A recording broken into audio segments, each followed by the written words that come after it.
Hello students, hope you all are doing good. We have come to the last part of chapter 2, that is sexual reproduction in flowering plants. So let us first see that what concepts we have covered till now.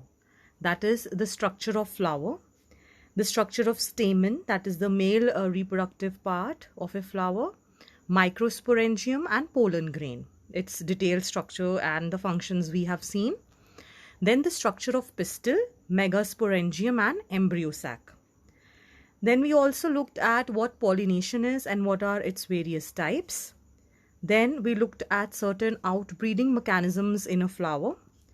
And lastly, we had discussed the pollen-pistil interaction, means once the pollen reaches the stigma of the flower, what all events happen. So here we will begin with the process of double fertilization.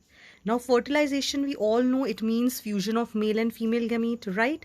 Now a word double is added, means 2 times fertilization is happening in flowering plants. So let us look at it, how it is happening. See, the pollen tube, we all know it releases 2 male gametes, right, into the synergids. Then this one of this male gamete is going to fuse with the egg cell and it will form zygote, like a typical fertilization. And this process is also known as syngamy. We have looked at it in the previous concepts also. Then the other male gamete, the second one, it will move towards 2 polar nuclei which form the central cell, remember? So they will fuse and they will form pen, that is triploid primary endosperm nucleus. So this is very important. What is pen? It is primary endosperm nucleus. And what exactly it is? One male nuclei fusing with the 2 polar nuclei. This situation or this structure which is formed is called as primary endosperm nucleus, because they are, you can see N, N and N.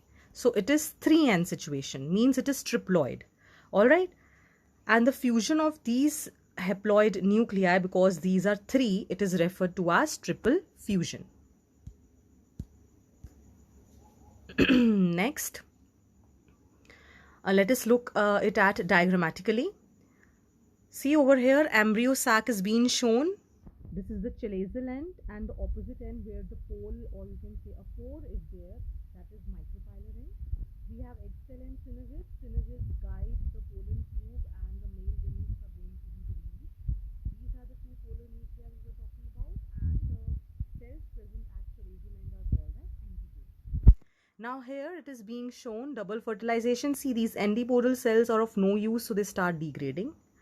Then after the fusion of the 3 nuclei, means male gamete and 2 polar nuclei, what is formed? Pen, that is primary endosperm nucleus. And what that cell is called? That cell is called primary endosperm cell, that is PEC. Now here we can see that synergids also start degrading because now no use is there, and zygote is being formed by fusion of egg cell and a male gamete. Then coming to the next slide. See, 2 types of fusions are there. One is syngamy, another is triple fusion, right? That is why, because 2 times fertilization is occurring, this process or this phenomena is referred to as double fertilization. And this is very much unique phenomena in angiosperms or flowering plants. Then we have seen in the diagram that the central cell after the triple fusion, it is going to be called as primary endosperm cell because it contains pen, that is primary endosperm nucleus. Now what this PEC is going to form? It will develop the endosperm which is going to nourish the zygote and embryo. Okay, so PEC will develop into endosperm, nourishing tissue you can say, and zygote which is formed will develop into embryo, right? Now next, coming to the next slide, which is post-fertilization. Post-fertilization events, what are these? Means after fertilization, whatever events are taking place, that are called as post-fertilization events. So what will be there after fertilization? What is happening? Endosperm will be formed and embryo will be formed. So their development is one of the post-fertilization event. Means PEC is formed in fertilization process and zygote is formed. So pec is going to further form endosperm and zygote is further forming embryo. So their development is one of the post-fertilization event.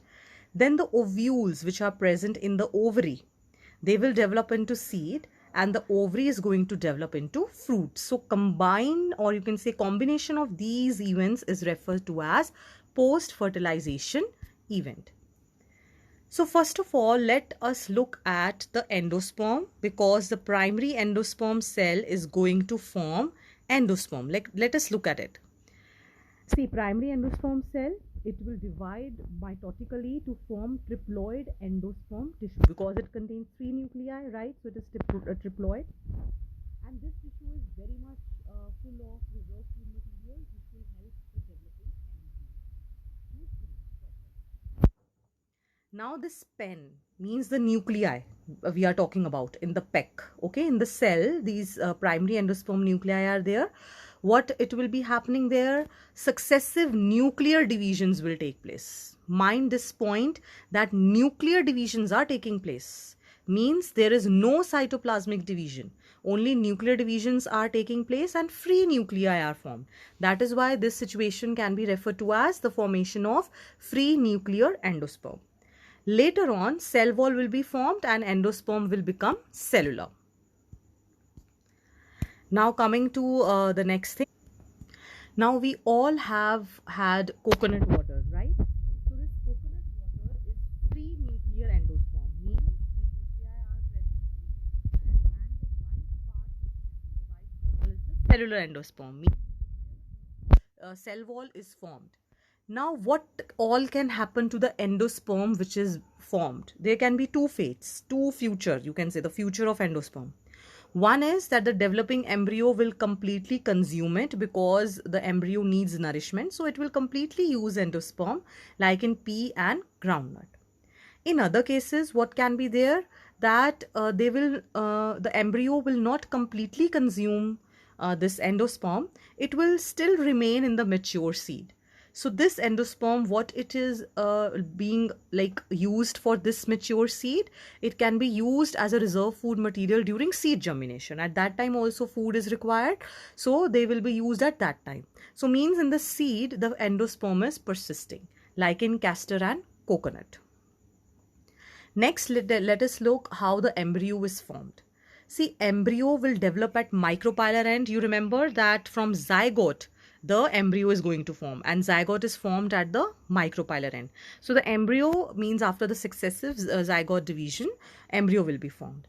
And mostly what happens, the zygotes, they divide only after endosperm is formed. Why? Can you guess? Most zygotes, what they do, they form embryo, they divide and form embryo only after endosperm is formed, because endosperm is required for the nourishment of embryo. So obviously the embryo, this endosperm is required beforehand. All right. So early stages of embryo development is also called as embryogeny. These early stages are similar in both monocots and dicot plants. We will look at both of these in detail. The common thing is the zygote will give rise to proembryo because successive mitotic divisions are taking place and the structural changes are happening in embryo. One globular structure will be formed, then heart-shaped, and finally it will give rise to a mature embryo.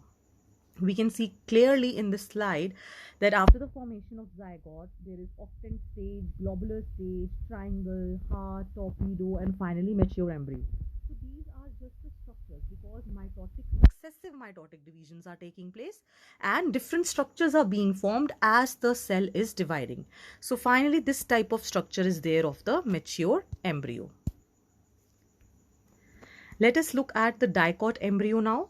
It consists of embryonal axis and two cotyledons, axis through which the division is happening. Okay, and it will contain two cotyledons. Cotyledons are the seed coverings, and because it is dicot, so di means two, so it will be having two cotyledons.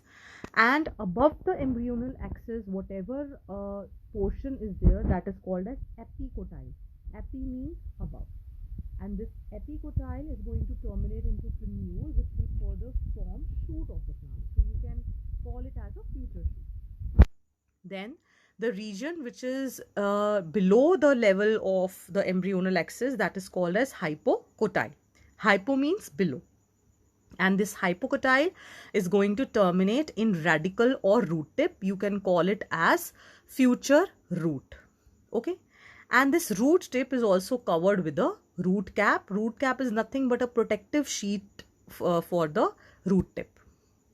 We can see here diagrammatical representation of a typical dicot embryo. There is a hypocotyle. Okay, this is the embryonal axis. Below region is hypocotyle and it is ending or terminating into radicle and root cap or root tip. And then the above portion is epicotyle, or it is terminating into plumule. Here clearly you can see in the bean seed, this is the embryonal axis. This is the epicotyle. These are the cotyledons. And this is the hypocotyle, which will further give rise to radicle, that is the future root. Now, let us look at the diagram of a typical monocot embryo. See, over here, just a second, wait, yeah. Before discussing monocot embryo, let us just see what exactly this monocotyledon embryo consists of. Mono means one, so it contains only one cotyledon, and this cotyledon is called as scutellum, just to differentiate between the cotyledon of monocot and dicot. And it is situated at the lateral side, means at the sideways of the embryonal axis. We will see in the diagram. Now here, what difference is there? Actually, the radicle and root cap is there, but it is covered with undifferentiated mass of cells, that is called as ciliorhiza. And epicotyle, same thing, it has the plumule or shoot apex, but it also has certain leaf primordia, means structures which will further give rise to leaves. So that foliar structure is called as coleoptile. We can see in the next slide in the diagram. Yes, here. So a typical monocot embryo, you can see the cotyledon is called as scutellum, and a coleoptile is that undifferentiated mass of cells which is present. And here something called as epiblast. What is epiblast? Actually, it is an immature part of the embryo. You can also call it as an underdeveloped second cotyledon, but it is not a cotyledon. It is just you can say remnant. Okay. Now here, a typical monocot seed, you can see that there is endosperm, seed coat, aileron layer, means again the reserve food material layer, the cotyledon, coleoptile, and here you have the ciliorhiza with the radicle and plumule, which is the future shoot, and radicle, which is the future root. Next, let us look at what seed is exactly. Seed is the final product of sexual reproduction. The ovules, you remember, they will form seeds, and the ovary is going to form fruits. So seeds and fruits are the two end products of sexual reproduction. That is why we can say that seeds are fertilized ovules. So what does a seed contain? It contains a protective covering, seed coat, cotyledon, and an embryonal axis. Sometimes this cotyledon which is present can be very much thick, like in legumes, because they store food which can be further used by the plant. Now, seeds can be non-albuminous or albuminous. Let us look at it, that what is the difference between the two. So, albuminous seed is one where the seed will retain the endosperm, and non-albuminous where the seeds have no residual endosperm. So this endosperm can be used during seed germination. Here there is no use. And sometimes in some seeds, remnants of nucellus, which are called as perisperm, is also present in albuminous seed, but such remnants are not seen in non-albuminous seeds. So some examples are wheat, maize, barley, castor, and sunflower of albuminous seeds, means they retain endosperm part, and non-albuminous seed is pea and groundnut. Remember, in teguments, there are another coverings which are present in the ovules. They are going to form the seed coat later on. And micropyle, that is the small pore, what is the advantage during seed germination? It is going to give proper entry for oxygen and water. Now, as the seed will mature, it tends to dry up and it will reach an inactive phase, that is called dormant phase. And if the conditions are favorable, they are going to germinate. So ovules mature into seeds, ovary develops into fruit. This is the end result of sexual reproduction in flowering plants. Let us look at different types of fruits. Now, depending on their structure, depending on their, you can say, reserve food material content, there are different types of fruits. One is fleshy and other is dry. So, fleshy fruits are guava, orange, mango, generally the fruits which we eat. Dry fruits are generally groundnuts and mustards. Now, what is false fruit and what is true fruit? See, true fruit we know they will arise from ovary. Okay. Now, if the fruit is not arising from ovary but from some other part of the plant, like thalamus. Okay, remember this portion is thalamus, where the stalk of the flower is there. This is thalamus.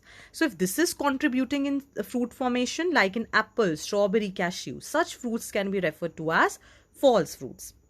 Then there are certain parthenocarpic fruits. Remember parthenocarpy? Yes. So here what is going to happen? The fruit is going to develop without any fertilization. Now fertilization is not there, so generally it is seedless like banana. Now let us look at the advantages of seed formation in plants. See, first and foremost, it is a more dependable process. Why? Because it is independent of water. Yes. Second, the seeds have better adaptive strategies because they can disperse through wind and water or different sources. So new habitats, it can easily disperse, and that is why they have better adaptive strategies. Then there is a hard seed coat that is going to protect the embryo. So the seed is protected naturally. It will not be degraded easily.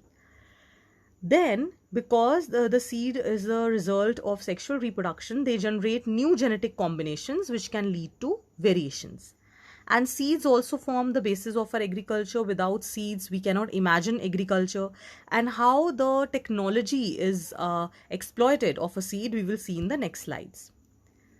First of all, it is important for us to know that how long do the seeds remain alive after they are dispersed, because that is how they will be exploited in agriculture. See, it varies from plant to plant. It may vary from month or even several years.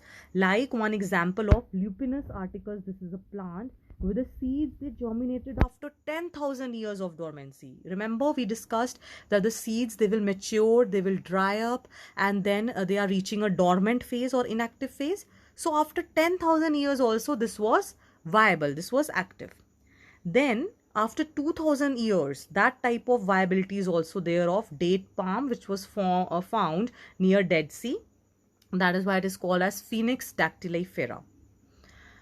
Now, some plants, some fruits actually, they have thousands of tiny seeds like orchid fruits, and some parasitic fruits like Orobanche and Striga. Now, a very interesting phenomena we are going to discuss, that is apomixis. Apomixis actually is a mixed type of reproduction, means it is a type of asexual reproduction, but it looks like a sexual reproduction. How? Because the seeds are produced over here without fertilization. Fertilization is not involved, so it is asexual reproduction.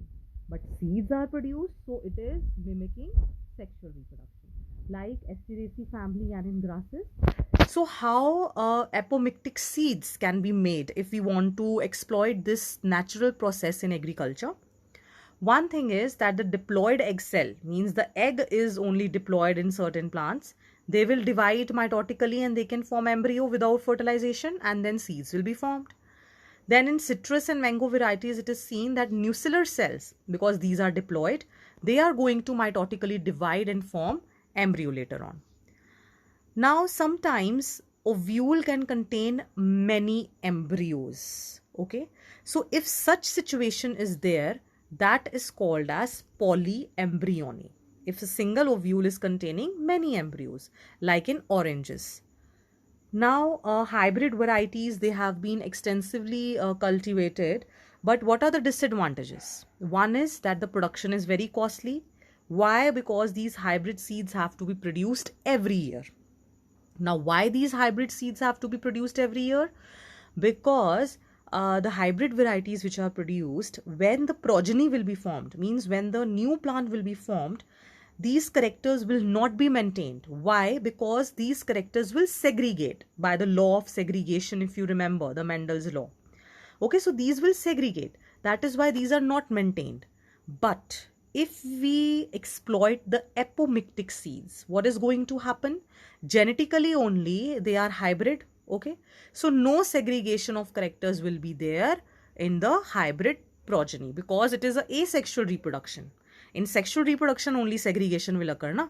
So, but in apomixis, it is a type of asexual reproduction only. So, if we use apomictic seeds, there is no segregation of characters in hybrid progeny. So, our production cost will be decreased because we don't have to produce hybrid seeds year after year. So, I hope this was a very interesting lesson. And if you have any doubts, you can contact me. Thank you very much.